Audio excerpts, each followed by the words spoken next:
Hi there, welcome to my views and news. Two new stories for you. Firstly, it seems Ethiopia is working on some new moves against Egypt.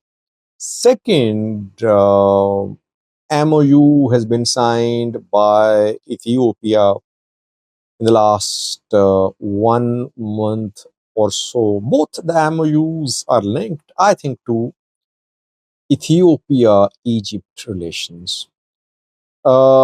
Secondly, it seems that the Ethiopian government has adopted a new strategy to crush Fano fighters. What are the important points of this strategy? We'll try to have a look. Two main points, I think, are clear for those who are following the developments in the Amhara region. Two new points of this strategy.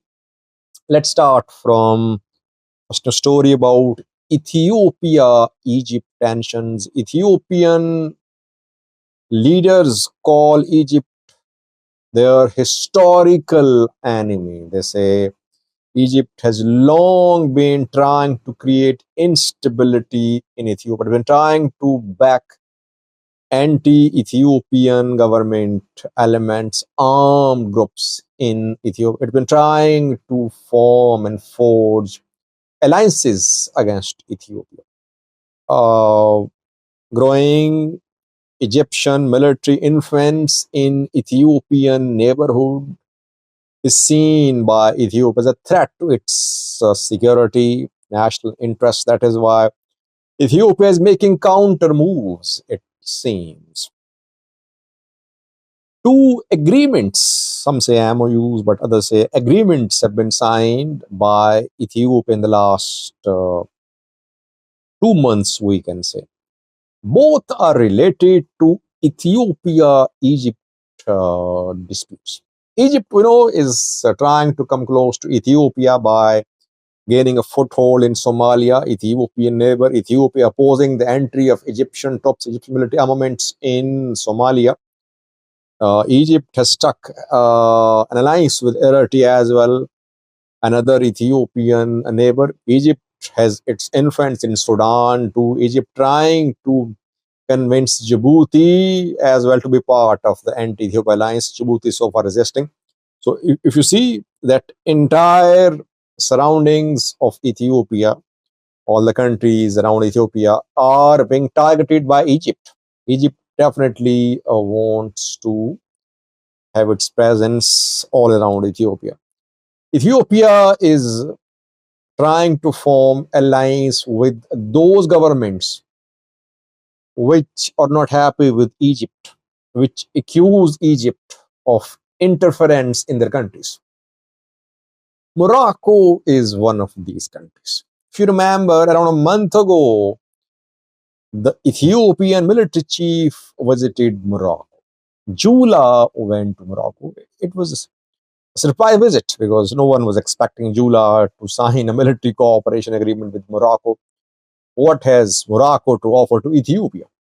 Jula went there, stayed there for several days, and then a military cooperation agreement was signed. We know that Morocco has been fighting Polisario resistance movement launched by Sahrawi people in Western Sahara for several decades. The Sahrawi people want self-determination. They're in control of large territories in Western Sahara. They want to be recognized as a state. Algeria backs Sahrawi movement. Egypt claims to be neutral, but uh, Moroccan government officials say that Egypt is providing support to Polisario Front leaders, Sahrawi movement leaders. That is why Ethiopia is getting close to Morocco. First agreement of military cooperation was signed between two countries when Jula visited Morocco around a month ago.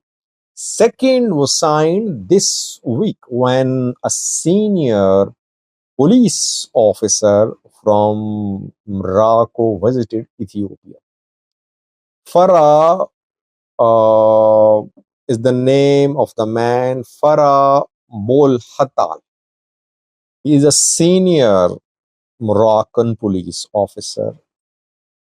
He signed a cooperation agreement with an Ethiopian federal police senior officer, Milaku Fenta, head of federal police.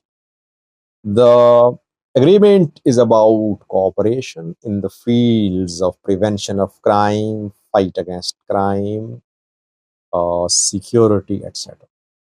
Interestingly, similar agreements have been signed between Ethiopia and Somaliland in the last few months. After Ethiopia signed a memorandum of understanding with Somaliland, Ethiopia, Somaliland, military cooperation, security cooperation, police cooperation, coordination increased. Ethiopia is now training Somaliland's military, Somaliland's forces, Somaliland's police. Similar agreements between Ethiopia and Morocco as well. I see these agreements as an Ethiopian attempt to form an anti-Egypt alliance with Morocco and other countries. Secondly, viewers, the government of Ethiopia, it seems, has adopted a deadly strategy to crush Fano.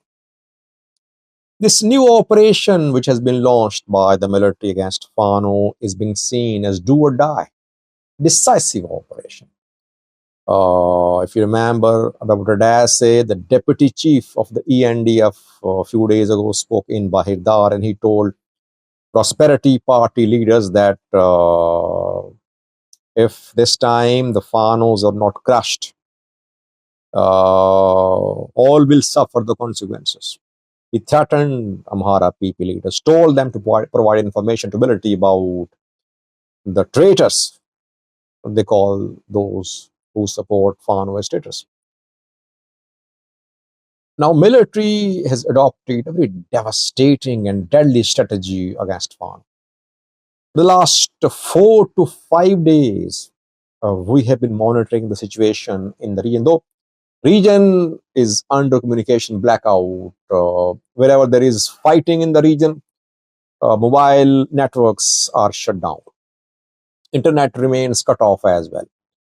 So you don't get real-time information from the region. And by the way, we should not believe whatever is being said by pro-Fano news outlets. All day they kill ENDF soldiers in their statements, in their videos, as if ENDF has been crushed, as if tomorrow Fano will reach Addis Ababa, as if tomorrow Fano will capture Bahirdar. No, they're just exaggerating. Sometimes they don't know what is happening on the ground. They make videos, they share tweets. They just want to tell Amhara people that Fano is about to be a winner. That's not the reality on the ground, by the way. They are exaggerating. The last few days, developments indicate that military now is using its air assets in a manner which is ruthless, I would say. Gunship helicopters are being used. Drones are in operation. Sorry. Drones have been in operation for reconnaissance, but combat drones in operation as well. Air strikes are also being conducted, and bombs are being thrown from helicopters too. Gunship helicopters being used too, and firing of bombs from helicopters too. These are new strategies, by the way, though Amhara region has been seeing air strikes, drone strikes since last year. But this new operation is trying to crush Fano by relying heavily on air assets of the Ethiopian Air Force. On Monday morning, drone strikes were conducted close to Bahirdar. Achifur, southern part of Achifur was hit. Micha was hit today. Micha was hit 2 days ago too, when Zamine Kasi led group was targeted in Gujam. So for to know who were killed there, but Zminikas was the target there.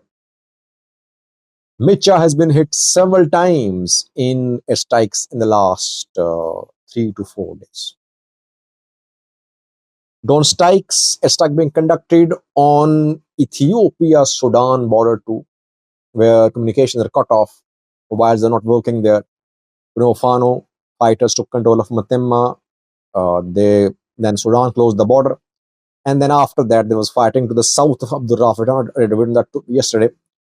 There too, gunship helicopters in operation, drones in operations, strikes being conducted. In Gondar as well, strikes and drone strikes ongoing. So Fano fighters are being tested. Can they withstand this major offensive? That remains to be seen. But military maybe does not care about civilian casualties now.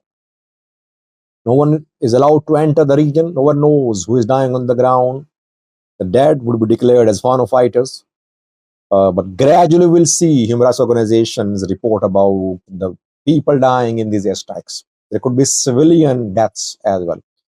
Fano fighters, Fano groups, Fano back sources saying that as if everyone killed is a civilian.